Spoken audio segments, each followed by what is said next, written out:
சென்னை, கோவை, திருச்சி ஆகிய மாவட்டங்களில் உள்ள இடங்களில் மற்றும் இல்லங்களில், அலுவலகங்களில் ஆகியவற்றில் 7/4/2025 அன்று மத்திய அமலாக்கத்துறை சோதனை நடத்தியதுடன் சோதனைக்கு பின்பு மேல் விசாரணை நடத்தி 11/4/2025 அன்று விளக்கமான செய்தி குறிப்பொன்று வெளியிடப்பட்டுள்ளது.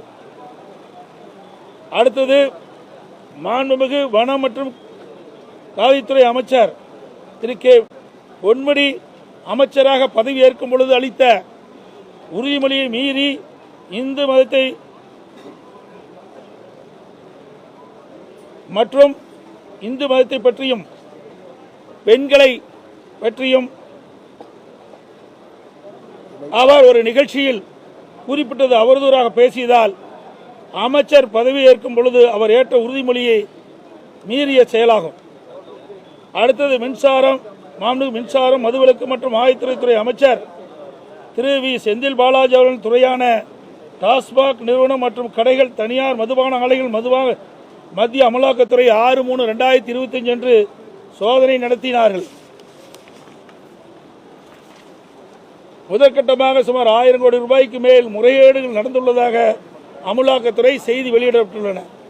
எனவே மேற்காணும் காரணங்களுக்காக மாண்புமிகு திரு முதலமைச்சர் திரு மு க ஸ்டாலின் அவர்களின் தலைமையில் செயல்படும் அமைச்சரை மீது நம்பிக்கையின்மை தீர்மானம் கொண்டு வர நாங்கள் கடிதம் கொடுத்து இது குறித்து விவாதிக்க வேண்டும் என்று பேரவைத் தலைவர் அனுமதி கொடுத்தும் அனுமதி மறுக்கப்பட்டது என்பதை நேரத்தில் தெரிவித்துக் கொள்கின்றேன். இது ஒரு முக்கியமான பிரச்சனை.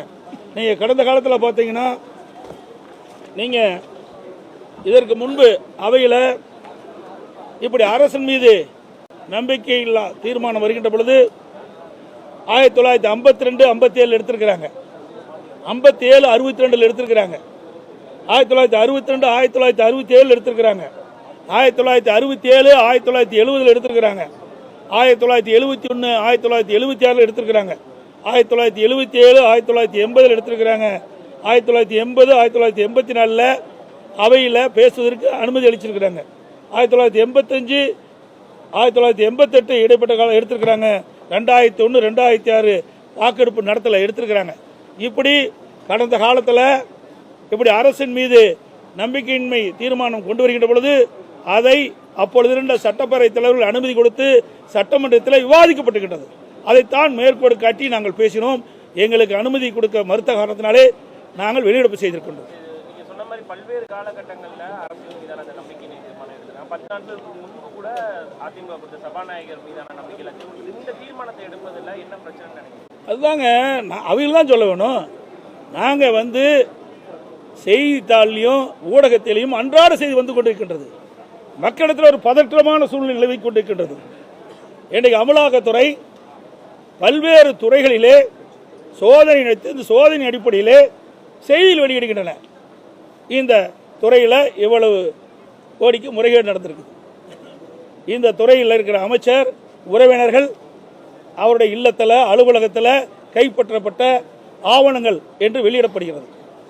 அது மட்டுமல்ல, ஒரு அமைச்சர் இந்து மதத்தை புண்படுத்துகின்ற விதமாகவும் பெண்களை இழிவுபடுத்துகின்ற விதமாகவும் பேசியிருக்கிறார். இதையெல்லாம் முக்கிய பிரச்சனையா இந்த ஆட்சிக்கு தெரியல. இதையெல்லாம் விவாதிக்க வேண்டும் என்றுதான் நாங்கள் அவையிலே இந்த விதி எண் 72 கீழ் கொண்டு வந்தோம். அது அனுமதி கொடுக்க மறுத்த காலத்தில் இருந்திருக்கு. இதெல்லாம் ஒரு முக்கிய பிரச்சனை. இன்னைக்கு உங்கள் ஊடகத்திலையும் பத்திரிகையிலும் அன்றாட செய்தி வந்து கொண்டு இருக்கின்றது. ஆக இந்த செய்தி என்ன என்று விளக்கமாக இந்த அரசு தான் விளக்க வேண்டும். அதை அரசினுடைய கடமை. பிரதான எதிர்க்கட்சி என்ற முறையில் நாட்டில் நிலவுகின்ற பிரச்சனையை அரசினுடைய கவனத்திற்கு கொண்டு வரும். இதில் இந்த அரசு என்னென்ன இப்படி அமலாக்கத்துறை மூலமாக எடுக்கப்பட்ட நடவடிக்கைகள் என்ன என்பதை விளக்க வேண்டியது அரசுடைய கடமை. அதை விட்டுட்டு நாங்கள் கொண்டு வந்த தீர்மானத்தை, நாங்கள் கொண்டு வந்த இந்த 3 கோரிக்கையும் நிராகரித்து பேசுவதற்கு அனுமதி கொடுக்காம எங்களை கொடுக்கல. அதனால் நாங்கள் வேறு வழி இல்லை, நாங்கள் வெளிநடப்பு செய்யணும். அது என்னைக்கு பரிசீலனை வரப்போகுது? இன்னும் ஒரு 10 நாள் தான் இருக்குது. பரிசீலனை கொண்டு போயிடுவாங்க. ஏன் இதே அரசாங்கம், அதிமுக அரசாங்கம் இருக்கின்ற பொழுது, திராவிட முன்னேற்ற கழகம் எதிர்க்கட்சி வரிசையில் இருக்கின்ற பொழுது எத்தனை முறை 0 ஹவரில் பிரச்சனை எழுப்பினாங்க. அதுக்கெல்லாம் நாங்கள் அனுமதி கொடுத்தோம். இது முக்கிய பிரச்சனைங்க. ஒரு அமைச்சருடைய வீடு, அமைச்சருடைய மகன் வீடு, அவருடைய அலுவலகங்கள், உறவினர்களுடைய அலுவலகங்களில் இன்றைய தினம் அமலாக்கத்துறை இன்றைக்கு சோதனை நடத்தியிருக்குது. அந்த சோதனையில் பல ஆவணங்கள் கைப்பற்றப்பட்டதாக ஊடகத்திலும் பத்திரிகையிலும் செய்தி வெளியாகியுள்ளன. இதெல்லாம் ஏன் விசாரிக்க முடியாதுன்னா என்ன பண்றது? ஏன் பயப்படுறீங்க? இதை தெளிவுபடுத்த வேண்டியது அரசுடைய கடமை இல்லவா? அதே பொன்முடி அவர்கள் ஒரு பொது மேடையில் ஒரு பெண்களை இழிவுபடுத்தி பேசலாமா? ஒரு மதத்தை குறிப்பிட்டு பேசலாமா? இதெல்லாம் தவறு அல்லவா? ஒரு உயர்ந்த பதவியில் இருக்கின்றவர்கள், அது படித்தவர், பேராசிரியர், இவருக்கு ஒன்றும் தெரியாதவர்கள் இல்லை, தெரிஞ்சுதான் பேசுறார். வேண்டுமென்றே திட்டமிட்டு பெண்களை இழிவுபடுத்துவது, மதத்தை கொச்சைப்படுத்தி பேசுவது, இதெல்லாம் ஏற்றுக்கொள்ள முடியாது. அது எந்த மதமாக இருந்தாலும் சரி. தமிழகத்தை பொறுத்த வரைக்கும் அனைத்து மதமும் சமமாக கருதக்கூடிய கட்சி அதிமுக கட்சி. எந்த ஒரு மதத்தை சார்ந்தவர்களுடைய மனமும் புண்படக்கூடாது என்பதுதான் எங்களுடைய நிலைப்பாடு. ஆனால் இன்றைய ஆட்சியாளர்கள், அந்த ஆட்சியில் இடம்பெற்றிருக்கின்ற அமைச்சர் பெருமக்கள் வேண்டுமென்றே திட்டமிட்டு இப்படி ஒரு தவறான செயலில் ஈடுபடுவது காரணமாகத்தான் இதையெல்லாம் அவையிலே விவாதிக்க வேண்டும் என்றுதான் நாங்கள் அவையிலே பிரச்சனை இருக்கணும். கடந்த வாரம் ஒரு முக்கியமான ஒரு நிகழ்வு நடந்திருக்கு. திமுக கூட்டணிக்கு ஒரு வலுவான எதிர் கூட்டணியாக அதிமுக பாஜக கூட்டணி இருக்குமா? எப்படி இந்த கூட்டணி எவ்வாறு அமைந்தது? நாங்க வலுவான கூட்டணியா வலுவில்லாத கூட்டணியா இதெல்லாம் தேர்தல்லாம் தெரியும். ஆக ஒரு கட்சி, அந்த கட்சி வருகின்ற தேர்தலில் வெற்றி பெற வேண்டும். நான் ஏற்கனவே சொன்னேன், சிதறுகின்ற வாக்குகளெல்லாம் ஒன்றாக சேர்த்து எதிரிகளை வீழ்த்த வேண்டும். அப்படி இந்த ஆளுகின்ற திராவிட முன்னேற்ற கழக கட்சி வீழ்த்த வேண்டும், இந்த ஆட்சியிலிருந்து அகற்றப்பட வேண்டும் என்ற கருத்து உள்ள கட்சிகளெல்லாம் ஒன்றாக இணைத்து நாங்கள் தேர்தலில் போட்டியிடுவதற்கு நாங்கள் முயற்சி செய்தோம். அந்த முயற்சி முதற்கட்டமாக பாரதிய ஜனதா கட்சி எங்களோடு இணைந்திருக்கின்றோம். இன்னும் பல கட்சிகள் வரும், இன்னும் ஒரு ஆண்டுகள் இருக்கின்றன. அனைத்து இந்திய அண்ணா திராவிட முன்னேற்ற கழகம் பாரதிய ஜனதா கூட்டணி அமைத்திருக்கின்றன. எங்களுடைய கூட்டணியில் இன்னும் பல கட்சிகள் விரைவில் சேர இருக்கின்றன. எல்லாம் இப்படி வெளியில பேச முடியுமா? சிலதான் பேச முடியும், சிலதெல்லாம் பேச முடியாது. அதிமுக பாஜக கூட்டணியை வந்து திமுக கூட்டணி விமர்சிக்கிறாங்க. சந்திரபாபு கூட்டணி, அதாவது பாஜக கூட்டணி இல்லைன்னு சொன்னவங்க வந்து ஆரம்பிச்சிருக்காங்கன்னு ஒரு விமர்சனம் வைக்கிறாங்க. ஏங்க, எங்க கட்சி நாங்க யார் வேணாலும் கூட்டணி வைப்போம். இவங்களுக்கு ஏங்க எரிச்சல் போடுறாங்க? ஏங்க பயம்? இன்னைக்கு பயம் வந்துட்டுது. அதிமுக ஒரு பிரதான கட்சி. இன்னைக்கு தமிழகத்தில் 30 ஆண்டு காலம் ஆட்சி புரிந்த கட்சி, 50 பொன்விழா கண்ட கட்சி. எங்களுடைய கட்சி ஆட்சிக்கு வர வேண்டும், அந்த எண்ணத்தின் அடிப்படையிலே நாங்கள் கூட்டணி அமைத்துக் கொண்டிருக்கிறோம். ஆகவே நாங்கள் கூட்டணி அமைச்சா உங்களுக்கு என்ன கஷ்டமா இருக்குது? உங்களுக்கு என்ன எரிச்சல் போடுறீங்க? நாங்கள் யாரோட வேணாலும் கூட்டணி வைப்போம், அது எங்களுடைய இஷ்டம். நீங்கள் இவரோட கூட்டணி வச்சா வரமாட்டீங்க, அவரோட கூட்டணி வச்ச மாட்டோம். நீங்கள் சொல்ல அது உங்களுக்கு தகுதி இல்லை, அருகதி இல்லை. இதெல்லாம் மக்கள் முடிவுன்றது, வாக்காளர் பெருமக்கள் முடிவு செய்யும். மாநில உரிமை தொடர்பாக முதலமைச்சர் ஒரு தீர்மானம் கொண்டு வந்திருந்தாரு. அதற்கு அதிமுக எந்தவித கருத்தும் தெரிவிக்கல. இது வருத்தம் அளிக்குதுன்னு முதலமைச்சர் சொல்லியிருக்காரு.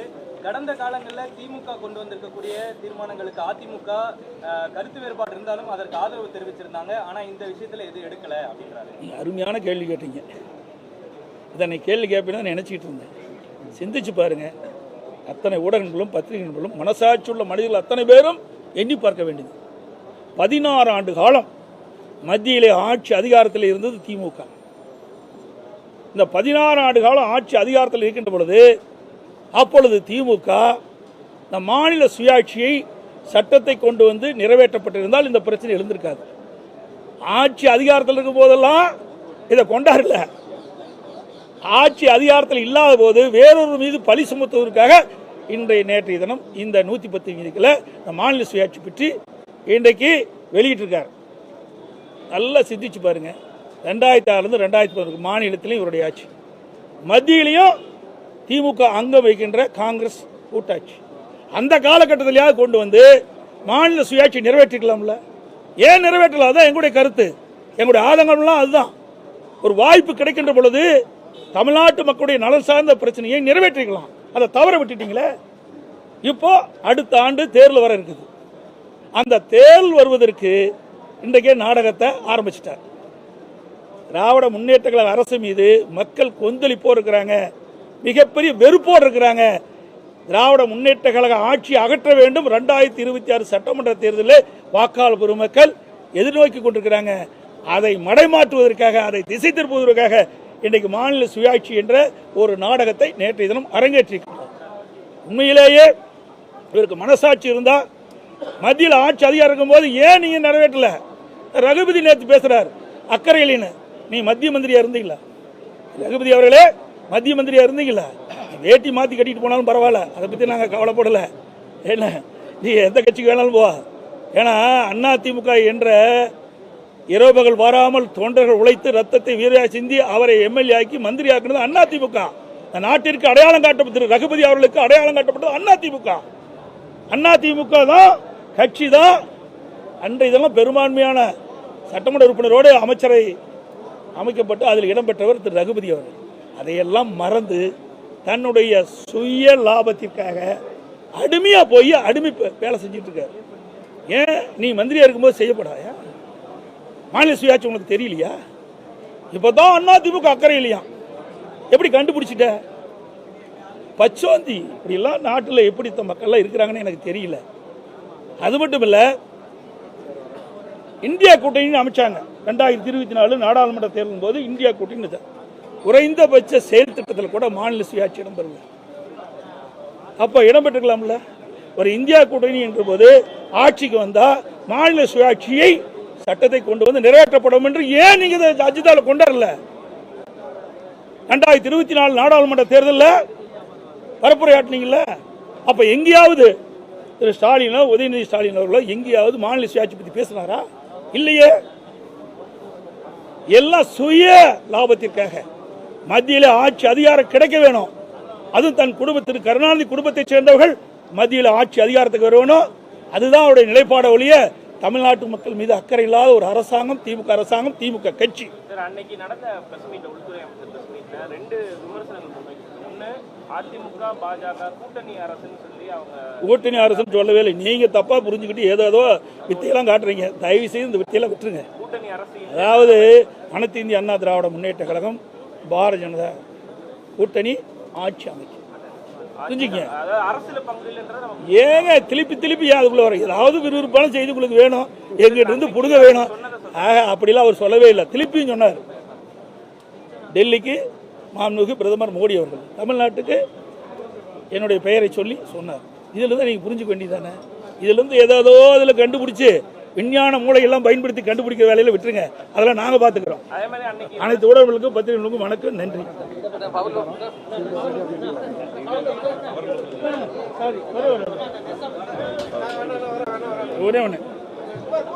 இன்றைக்கு கோவை மாவட்டம் திருப்பூர் மாவட்டத்தில் விசைத்தறி தொழில் நிறைந்த பகுதி.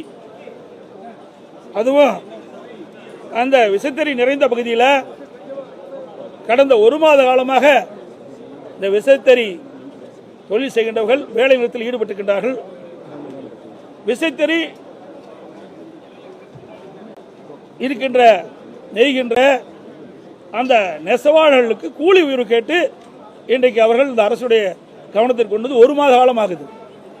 கடந்த 4 நாட்களாக விசைத்தறி நெசவு தொழிலாளர் கூலி உயர்வு வேண்டும் என்று தொடர்ந்து உண்ணாவிரத போராட்டம் நடத்திட்டு இருக்கிறாங்க.